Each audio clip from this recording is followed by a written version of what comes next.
मी इकडच्या बाजूला बसतो. ए आर माधवन माधवन तू तिकडे बस. तिकडं हां तिकडं तुमची बायको बसते. हां मी इकडे बसतो. हां आहेत किती बाबा बसते तिथं. हां चालते. तुम्ही म्हणाल आता काय चाललंय. पिक्चर आला नाही शैतान पिक्चर बघितला. काय काय आर माधवनं काम केलंय. पोरगीला वश केलंय. पोरगीवर वशीकरण केलंय. पोरगी सांगल ते ऐकणार. पोरगी सांगल त्या ह्याला म्हणाल तुम्ही राजकीय क्षेत्रातलं कोणतं बघूया आपलं चांगलं करून घेऊया.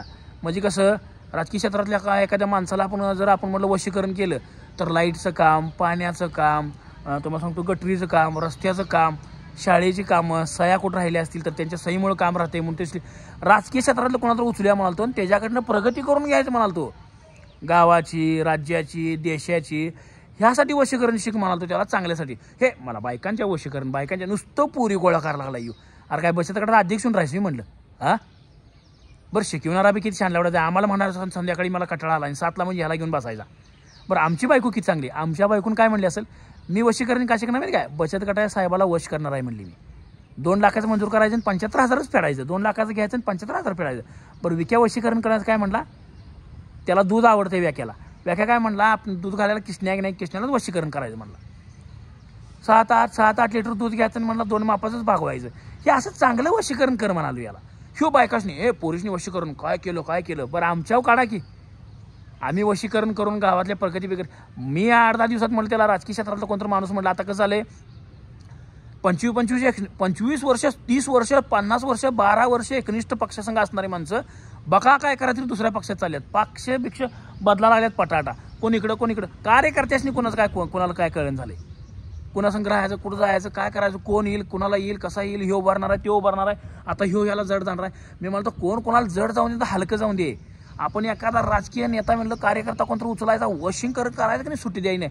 सगळं गावातलं लाईटचे कामं, विजेची कामं, रस्त्याची कामं तुम्हाला सांगतो म्हणजे ह्याची सहीमुळे ते काम राहिले त्या सहीमुळे ते काम राहिले हे काम असं काय तर करून बाक म्हणलं कल्लीची गावाची राज्याची तालुक्याची देशाची गटाची सगळ्याची प्रगती करून घेऊन नोकरी बिकरी इकडे तिकडे सगळं म्हणजे सगळं करूया. काय ती काय मुद्दाम करत नाहीत. नेते मंडळींच्या मागे काम असतंय ते आपण म्हणतो हे तिने निवडून आली पाठ फिरवली आमच्याकडे काय तिने लक्ष दिलं नाही.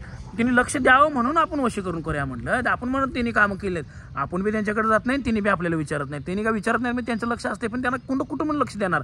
एकदा निवडणार की म्हणजे 5 वर्ष येत नाही तिने 5 वर्ष येत नाही त्यांना दुसरी कामं असते त्याच्यानी लक्षातच येत नाही. अरे हातकणंगले हाय वय इचलकरंजी हाय वय हां मग त्यासनी गावं लक्षात येत नाही. एकदा निवडून आलं की माणूस त्यांच्या कामात लागतात होती त्यासनी गावं आठवत नाहीत. रस्त्यानं चाललं की नाही अरे ही गाव कुठलं हातकणंगले हातकणंगले हाय वय. एका त्यासनी माहीत पण नसते हातकणंगले हाय कुरुची हाय आळते हाय मजले हाय. त्याने वाटतं मी निवडून आलोय माझं घर आहे त्याचंच मी एकटाच मी एक पृथ्वीवर एकटाच मी आहे वाटतं आणि हे बाकीचं काय गावं बिवं नाहीत अशीच फिरते वाटतं बोंबलं असं वाटतं ते मुद्दाम करत नाही म्हणलं. पण ह्याला काय पटना हे मी बाईला वशीकरण करणार काय पुरी नेऊन काय बचत गट काढतोस काय म्हणलं गप की म्हणलं काय तुम्हाला सांगायचं. व्याख्या तर तुम्हाला सांगतो दही लावालाय तूप लावालाय लोणी लावालाय लस्सी करायलाय पेप्सी करायलाय ते म्हस पाक वाळली असलं वशीकरण केलाय त्यानं. आणि आमचं काय आलंच नाही हो आमच्यावर काय पिक्चर आलं नाही. हां आमचं कुचकीकरण झालं सगळं आमचं कुचकीकरण झालं. ए गपच बसायचं तुझ्याकडे जेवढी आहे की ना ती म्हणजे तुझी ताकद आणि ती हां त्याच्यापेक्षा वाईट लावडी ताकद आहे मॅडम. तू तोंड बंद करून बसायचं. तुझ्यावर पिक्चर आला आम्हाला राग येणार नाही काय. तुला काय म्हटलं मी चांगल्यासाठी काय तर करूया कोणाला तर वश करूया कर चांगल्यासाठी वशीकरण करूया म्हटलं नाही.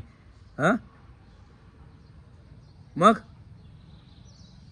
की वशीकरण करायचं म्हणजे होय गटातल्या माणसाला उचलायचं म्हटलं जास्त घेऊन पैसे कमी फेडायचं. जा कर जा. मग आत्ता मला सांग माझ्या 2 मित्राचं लग्न आहे वशीकरण करून मी त्यांचं लगीन करून परपंच येऊन दे तिकडं. तसं कोण दिना झाले पुरी तर काय करू आम्ही पुरी कोण दिन झाले कामं कोणाची होईन झाल्यात कोण कोणाकडे लक्ष दिन झाले कोणाचं काय कळणार. राजकीय शहरात ती खळबळ उडल्या इकडं अवैध पोरं राहिल्यात इकडे व्यवसाय मिळून झाल्यात कोणाला काय कळण झाले. हां अहो मित्रांनो अजय देवगण साहेब काय अजय देवगण साहेब मी कायम सांगतोय लक्ष दे घरात कोण आलाय कशाला आलाय कुठे बी रस्त्याला काय बी खातोयस म्हटलं तुझं म्हटलं पुडी बरं मी काय करायला होतो माहिती काय तिची पुडी तिच्या बायकोनं मला अजय देवगणच्या फोन काय केली तिची पुडी सुटून दे म्हणली पुडीवरलं वशीकरण करा म्हणले. पुडी खायचं झालं की त्यानं भात आमटी खावं पुडी खायचं झालं की भात आमटी खावं तसलं वशीकरण कर म्हणलं. कोणाचं व्यसन कोणाचं लय वाढलं असेल तर तिथं व्यसनासाठी त्याला वशीकरण करूया म्हटलं चांगल्यासाठी कर की म्हणलं. हां काय हो सगळ्या महाराष्ट्रातल्या पुरी गोळा करून न्यायला सगळे ह्याला काय केलं शेवटी मी याला का नाही जीप कापली का नाही त्यानं जीप कापली बघा मी दुसरं काय तर कापला असतो.